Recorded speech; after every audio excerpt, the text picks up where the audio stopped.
గత 9 నెలల నుంచి ఉన్న వాళ్ళందరినీ బెదిరించి ఓ చిన్నగాలపాడు వ్యక్తున్నాడు వెంకటరెడ్డి అని పక్క మండలం కారంపూడి అతను, నడికుడిలో మరొక చౌదరి గారు, ఇలా అనేక మందిని బెదిరించి అందరి చేత ముయిపిచ్చేసి హోల్సేల్ మార్కెట్ ఎరపతినేని శ్రీనివాసరావు గారి ఆధ్వర్యంలో అక్కడున్న పోలీసులు వీళ్ళని పిలిపించి వెంకటరెడ్డి అనే వ్యక్తిని నీ మీద కేసులు పెడతాం, రేప్ కేసు పెడతాం, గంజాయి కేసు పెడతాం, అసలు నువ్వు షాప్ ధరిస్తే నీ దగ్గర పనిచేసే వాళ్ళని తీసుకొచ్చి ఇరగదీస్తాం, తంతాం అని బెదిరించి అతన్ని ముయిపిచ్చేశారు. చివరికి ఏం జరుగుతుంది? పక్క మండలాల్లో అంతా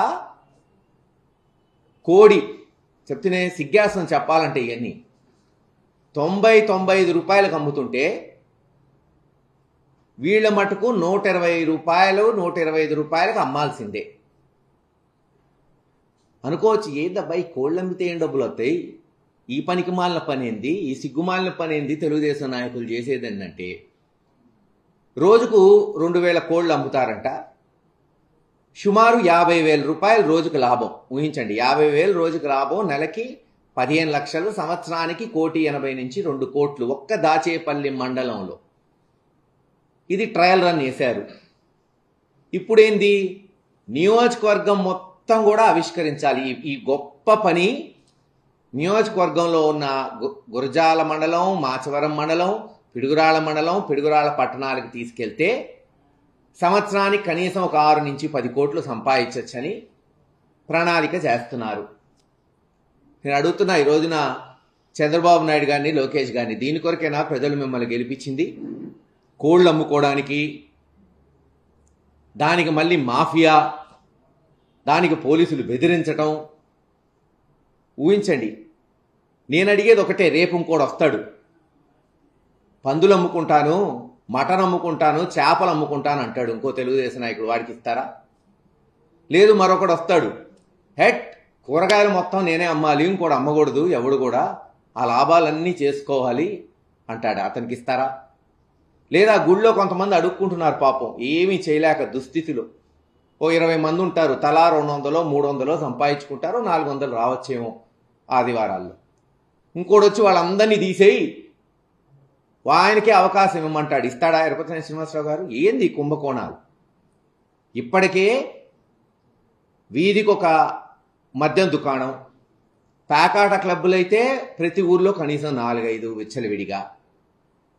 ఇవి చాలన్నప్పుడు ఇప్పుడు కోడి, ఇంకా ఆ తర్వాత ఎన్ని చూస్తాము.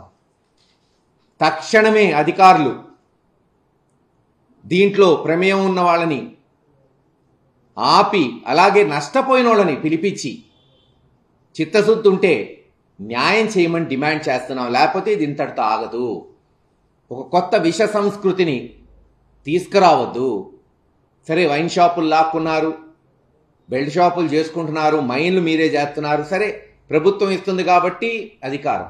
ఈ ప్రైవేటు వ్యాపారాల్లో కూడా అధికార పక్షమే చెయ్యాలంటే చట్టం చేయండి అసెంబ్లీలో. ఎవరు అధికారంలో ఉంటే వాళ్ళే అన్ని వ్యాపారాలు చేయాలి.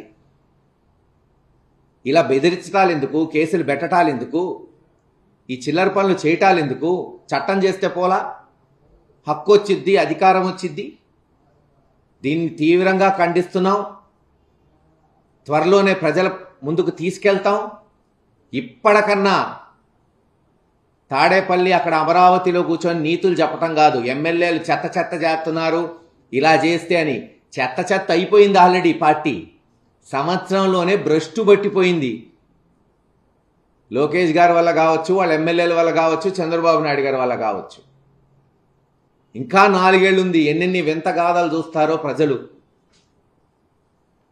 ఆడవాళ్లు కోరుకున్న నెలకి 1,500, సంవత్సరానికి 18,000 ఆడబడ్డ నిద దేవుడికెరుగు. కానీ కోళ్ళు అమ్ముకోవటంలో, యూరియాలు అమ్ముకోవటంలో, స్కాములు చేయటంలో మటుకు ప్రసిద్ధిగాంచింది ఈ ప్రభుత్వం. అందుకేగా ధైర్యం ఉంటే ఎన్నికలు సజావుగా సాగించవచ్చుగా. చిన్న చిన్న ఎన్నికలు. అసలు ఇప్పుడు లోకల్ బాడీ ఎన్నికల్లో తెలుగుదేశం గెలిచినా గెలవపోయినా పెద్ద ఏం తేడా ఉండదు. కానీ మొన్న చూసాం కడపలో పులివెందల జెడ్పీటీసీ, ఏదో రాష్ట్రం అంతా జెడ్పీటీసీ కొరకే ఉన్నట్టు యావత్ పోలీసులు పోయి పోలీసులే రిగ్గింగ్లు చేయటం.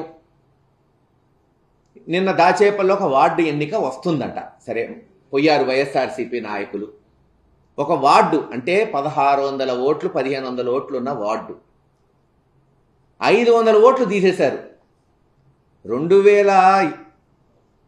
సుమారు 2022లో జరిగిన ఎన్నికల్లో 1500 చిల్లర ఓట్లుంటే ఈ రోజున దాదాపు 400-500 ఓట్లు తీసేసి 1100తో ప్రచురిస్తాడంట కమిషనర్ ఓటర్ లిస్టు.